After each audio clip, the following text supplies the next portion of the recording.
afternoon, everyone. I've asked you all to come here. As you all know, today was a deadline that we had given to the Destiny development for completion of phases for the carousel expansion. And I'm here to tell you that we have reached a negotiated agreement with the pyramid companies. And based on the discussions and communications that I have had with members of the Syracuse Industrial Development Authority regarding the terms of the negotiated agreement and the way that it positions both the city and the authority, I feel comfortable in stating to you today that they will vote in favor of this agreement at tomorrow morning's previously scheduled cited meeting. The terms of the agreement are very simple. The city of Syracuse is going to get $1 million, and in exchange, Destiny will get a 6-month extension to meet the deadlines that are set forth in the agency agreement. The benefits of this are that this gives the Destiny developers an opportunity to perform and make what is right now an empty expansion an asset to this community as a whole.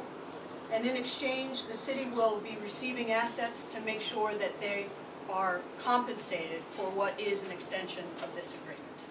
So with that, I would entertain questions. Mayor, last time we had a major agreement announced with Destiny.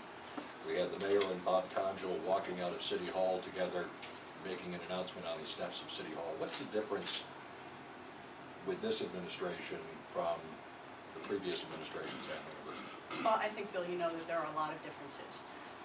And this negotiated agreement balances the interests of the people of the city of Syracuse who have given, I think, unprecedented benefits to that project, but it also balances the interests of this community in that it is in no one's interest to have a project there that is half-finished, laying fallow.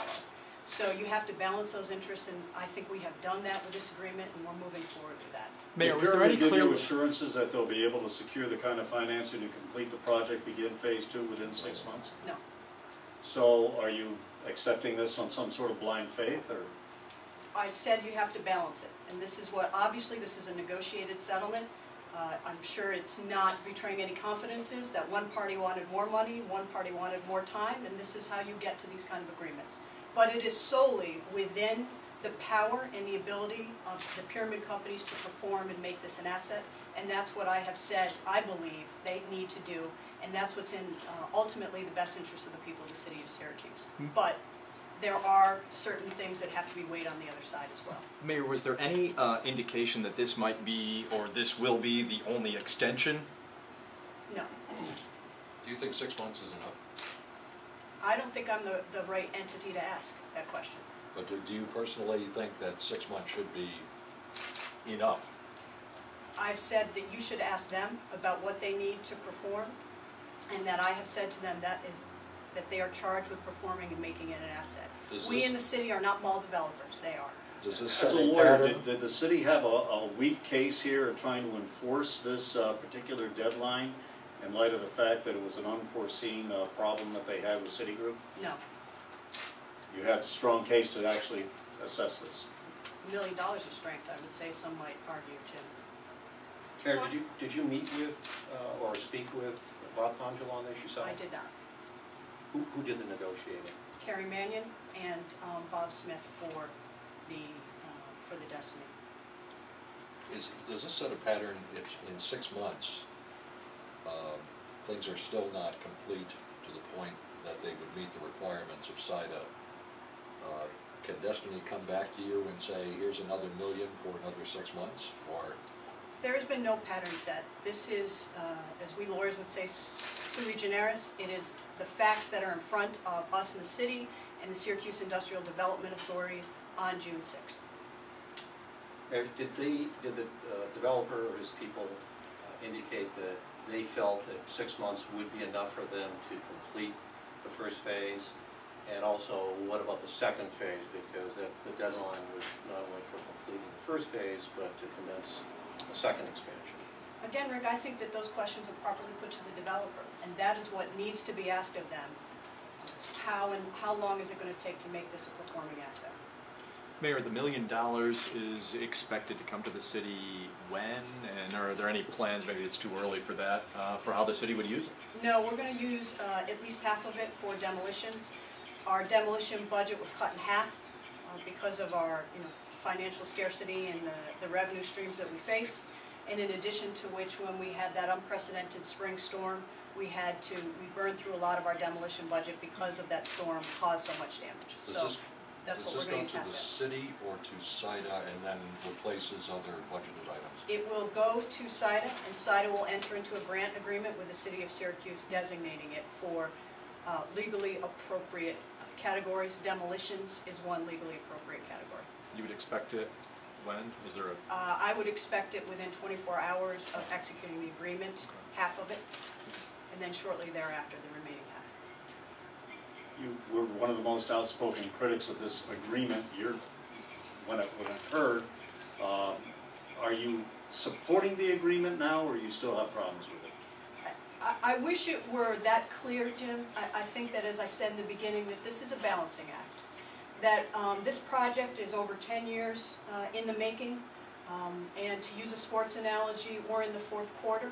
So there are very limited decisions, and you have to make decisions of what's in the best interest of the people of the city of Syracuse and what's in the best interest of this region.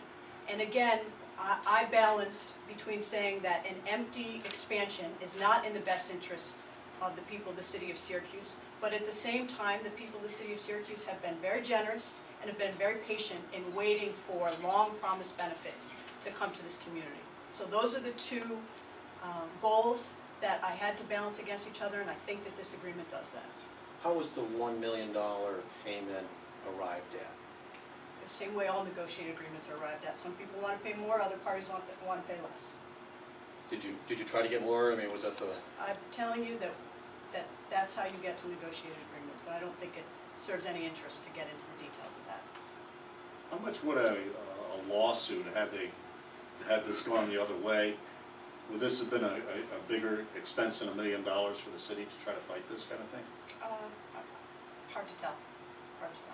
Did that weigh on your mind, the legal implications and the costs thereof? Not the costs, but clearly when you go into litigation, there are unforeseen circumstances and conditions, and that's got to be part of your analysis. But it was not a major part of our analysis. I felt very comfortable with our case, felt very comfortable with our lawyers and where we are. Are there any other changes or modifications to the tax deal other than this extension? No. Did Destiny have a playing card here besides the $1 million? You have to ask them. Have they given the city any report on how far along they are in terms of leasing up this first phase? Did they provide any details around that? We have seen no executed leases. One more? Are you surprised that you were able to reach a deal in a fairly short amount of time? This isn't the normal pattern in a Destiny matter.